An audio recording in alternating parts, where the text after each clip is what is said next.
नमस्कार और the deep dive में आपका स्वागत है। आज हम जिस पे बात करने वाले हैं वो डॉक्टर सुरेंद्र आईएएस अकेडमी का एक व्याख्यान है और विषय है दर्शन शास्त्र, मतलब फिलॉसफी। अब देखिए, ये जो लेक्चर है ये खास तौर पे यूपीएससी की तैयारी करने वालों के लिए है, लेकिन इसमें जो बातें हैं वो हर उस व्यक्ति के लिए हैं जो दुनिया को एक नए नजरिए से समझना चाहता है। तो आज का हमारा मकसद क्या है? हम ये समझने की कोशिश करेंगे कि आखिर ये फिलॉसफी है क्या चीज़, और क्या आज के ज़माने में इसकी कोई प्रासंगिकता है भी, या ये बस खाली समय में करने वाली बातें हैं। चलिए इसी गुत्थी को सुलझाते हैं। लेक्चर की शुरुआत में एक बहुत ही दिलचस्प तुलना की गई है। कहा गया है कि यूपीएससी जैसी लंबी तैयारी में आप थक जाते हैं, तो उस थकान से बचने का एक तरीका है विषय से प्रेम करना। बिल्कुल वैसे ही जैसे किसी इंसान से होता है, जब लगाव होता है तो समय का पता ही नहीं चलता। कैसे है? लेक्चर में शेखर बंदोपाध्याय की इतिहास की किताब प्लासी से विभाजन तक का एक बेहतरीन उदाहरण दिया गया है। जब आप वो किताब पढ़ते हैं तो आप सिर्फ तारीखें और घटनाएं नहीं रट रहे होते। आप एक कहानी पढ़ रहे होते हैं। बिल्कुल, एक पूरा नैरेटिव होता है जिसमें घटनाएं एक दूसरे से जुड़ती हैं, एक प्रवाह होता है। वो एक, कह सकते हैं, एक सिनेमाई अनुभव जैसा है। और इसका उल्टा क्या होगा? शायद कोचिंग के नोट्स। एकदम, कोचिंग के नोट्स आपको पॉइंट्स में जानकारी देंगे। प्लासी के युद्ध के ये 4 कारण, ये 5 परिणाम, ये 3 प्रभाव।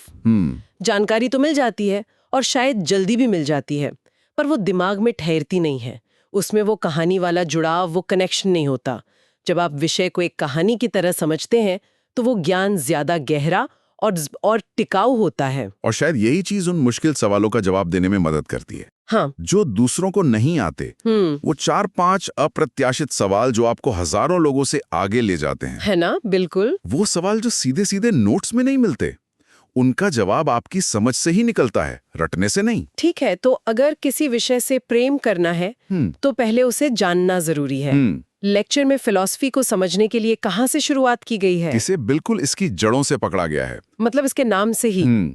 फिलॉसफी शब्द 2 यूनानी शब्दों से बना है, फिलो और सोफिया। फिलो और सोफिया। हाँ, फिलो का मतलब है प्रेम या अनुराग, और सोफिया का मतलब है ज्ञान या प्रज्ञा। तो फिलॉसफी का सीधा सा मतलब हुआ ज्ञान के प्रति प्रेम, लव ऑफ विजडम। ज्ञान के प्रति प्रेम। इसका मतलब ये नहीं हुआ कि जिसके पास बहुत सारा ज्ञान है वो दार्शनिक है। नहीं, बिल्कुल नहीं। ये ज्ञान का भंडार होने के बारे में है ही नहीं।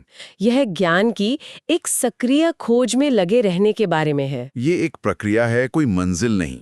लेक्चर में इसके 2 जबरदस्त उदाहरण दिए गए हैं जो दुनिया के 2 अलग-अलग कोनों से हैं। अच्छा। एक है पश्चिम के सुकरात। वो कोई ज्ञानी होने का दावा नहीं करते थे, बल्कि एथेंस के बाजारों में घूम-घूम कर लोगों से सबसे बुनियादी सवाल पूछते थे। जैसे न्याय क्या है, साहस किसे कहते हैं, सुंदरता असल में है क्या। उनका मकसद जवाब देना नहीं था, बल्कि लोगों को ये एहसास दिलाना था कि जिन चीजों को वे जानते वे समझते हैं, असल में वे उन्हें ठीक से नहीं जानते। ये ज्ञान की एक अथक खोज थी। ये तो कमाल है। और दूसरा उदाहरण भारत से है, आपने कहा। हाँ, और वो भी उतना ही शक्तिशाली। राजकुमार सिद्धार्थ, जिनके पास दुनिया की हर सुख सुविधा थी, महल, परिवार, ऐशो आराम, सब कुछ। लेकिन उनके मन में सवाल थे। ये दुख क्या है? इसका कारण क्या है? इससे मुक्ति कैसे मिल सकती है? और इन्हीं सवालों के जवाब की तलाश में, यानी बोध की तलाश में, उन्होंने अपना सब कुछ त्याग दिया और बुद्ध बन गए। तो आप देखिए, एक सड़क पर सवाल पूछ रहा है, दूसरा राजपाट छोड़कर जंगल में जा रहा है। दोनों की मंजिल एक ही है, ज्ञान की सक्रिय खोज। तो इसका मतलब ये हुआ कि एक दार्शनिक मूल रूप से एक नॉलेज सीकर है। वो स्थापित जवाबों से संतुष्ट नहीं होता। ये सिर्फ पढ़ने पढ़ाने का काम नहीं, ये तो एक तरह की जीवन शैली है।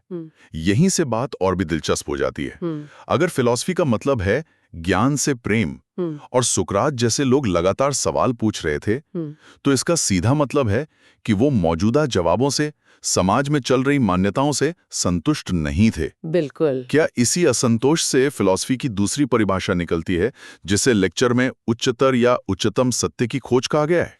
आपने बिल्कुल सही पकड़ा। ये एक परिभाषा से दूसरी तक का एक स्वाभाविक विकास है। देखिए, ज्यादातर लोग यथास्थितिवादी होते हैं, मतलब जो जैसा चल रहा है उसे वैसा ही स्वीकार कर लेते हैं, बिना कोई सवाल किए। हाँ, ये तो है। लेकिन दार्शनिक का काम ही है सवाल उठाना। वो पूछता है, क्या यही सच है या इससे बेहतर कोई और सच हो सकता है? लेक्चर में डॉक्टर अंबेडकर का बहुत सटीक उदाहरण है इसके लिए। अच्छा। सदियों से करोड़ों लोगों ने वर्ण व्यवस्था को ईश्वर का बनाया हुआ एक अटल सत्य मान लिया था। इसे हम कह सकते हैं ट्रूथ वन या T1। T1 ठीक है। लेकिन अंबेडकर ने उस पर सवाल उठाया।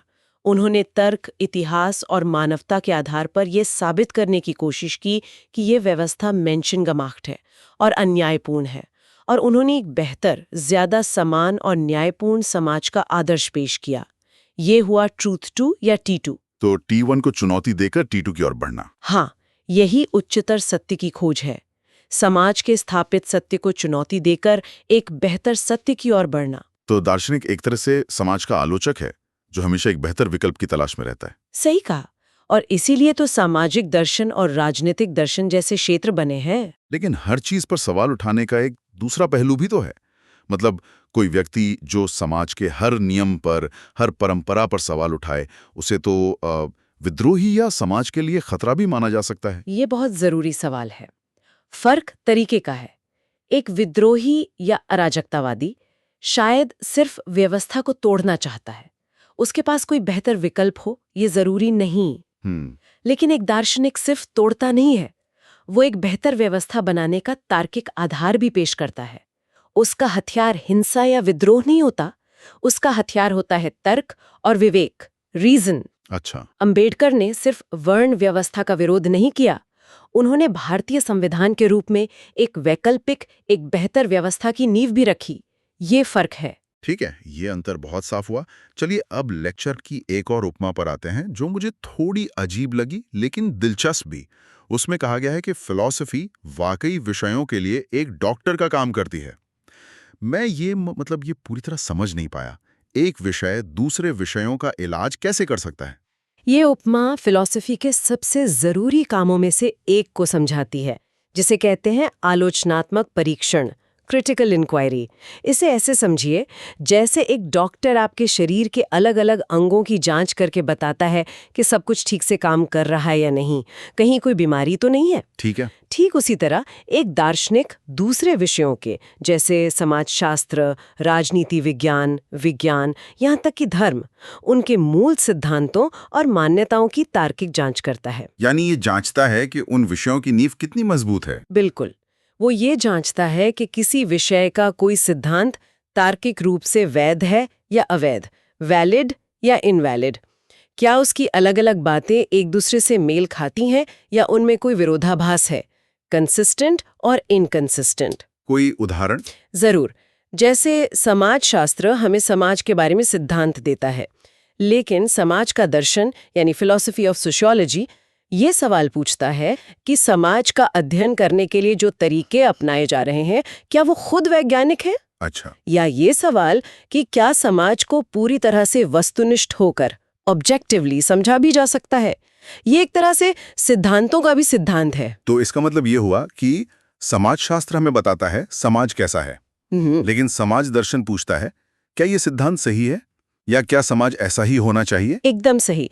इसी को अकादमिक भाषा में फर्स्ट ऑर्डर और सेकंड ऑर्डर इंक्वायरी कहते हैं। फर्स्ट ऑर्डर और सेकंड ऑर्डर। हाँ, फर्स्ट ऑर्डर इंक्वायरी विषय के भीतर की बात करती है, जैसे पानी का रासायनिक सूत्र क्या है, ये विज्ञान का सवाल है। लेकिन सेकंड ऑर्डर इंक्वायरी उस विषय के बारे में सवाल करती है, जैसे वैज्ञानिक पद्धति क्या है, क्या ये ज्ञान प्राप्त करने का एकमात्र सही तरीका है। ये विज्ञान का दर्शन हो गया। हाँ, ये फिलॉसफी ऑफ साइंस है और फिलॉसफी यही सेकंड ऑर्डर जांच करती है। अब ये डॉक्टर वाली बात समझ में आई। और शायद इसीलिए किसी भी विषय में जो सर्वोच्च डिग्री होती है उसे डॉक्टर ऑफ फिलॉसफी यानी PhD कहते हैं। बिल्कुल, आपने बिल्कुल सही नब्ज पकड़ी है। चाहे वो केमिस्ट्री हो या इंजीनियरिंग या साहित्य। हाँ, क्योंकि जब कोई छात्र PhD करता है तो वो सिर्फ अपने विषय की जानकारी नहीं दोहरा रहा होता, वो उस विषय के स्थापित ज्ञान की सीमाओं को परख रहा होता है, उसकी आलोचनात्मक जांच कर रहा होता है और उसमें कुछ नया जोड़ने की कोशिश करता है। वो अपने विषय का डॉक्टर बन रहा होता है। तो अब तक हमने फिलॉसफी को 3 तरह से समझा। एक तो ज्ञान से प्रेम, दूसरा बेहतर सत्य की खोज, सही, और तीसरा दूसरे विषयों का डॉक्टर या उनका क्रिटिकल चेकअप।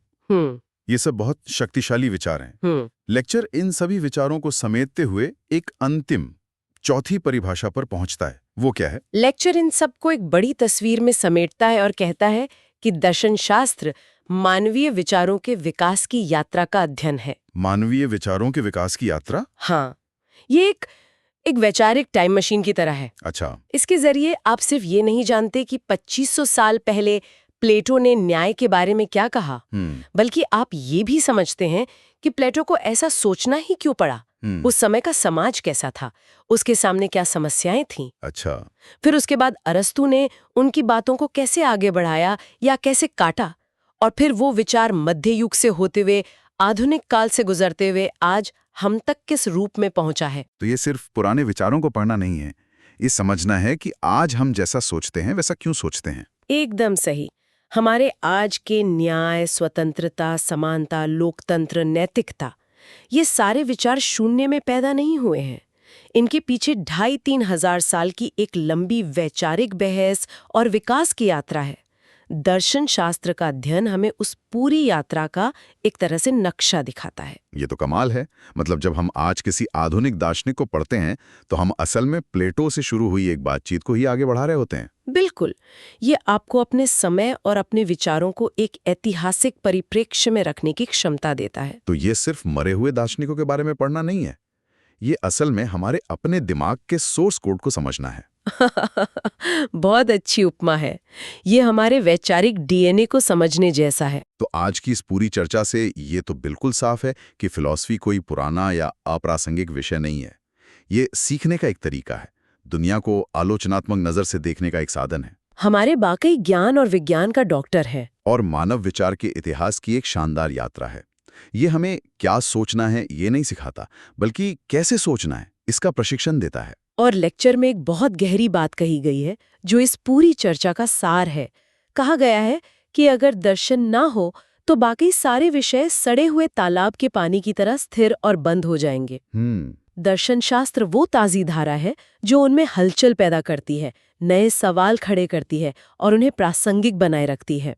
आज के दौर में जब हर तरफ सूचनाओं की बाढ़ है और सच क्या है ये तय करना मुश्किल होता जा रहा है, तब शायद सबसे जरूरी कौशल सिर्फ तथ्यों को जानना नहीं, बल्कि उन तथ्यों की दार्शनिक तरीके से जांच करने की क्षमता रखना है। और शायद यही आज का सबसे बड़ा टेक अवे है।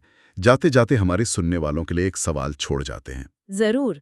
सोचने वाली बात यह है कि हमारे अपने जीवन या अपने काम में ऐसा कौन सा स्थापित सत्य है, मतलब T1, जिसे हम बिना सवाल किए सालों से मानते आ रहे हैं और जिसका आज एक दार्शनिक, एक क्रिटिकल चेकअप करने का समय आ गया है।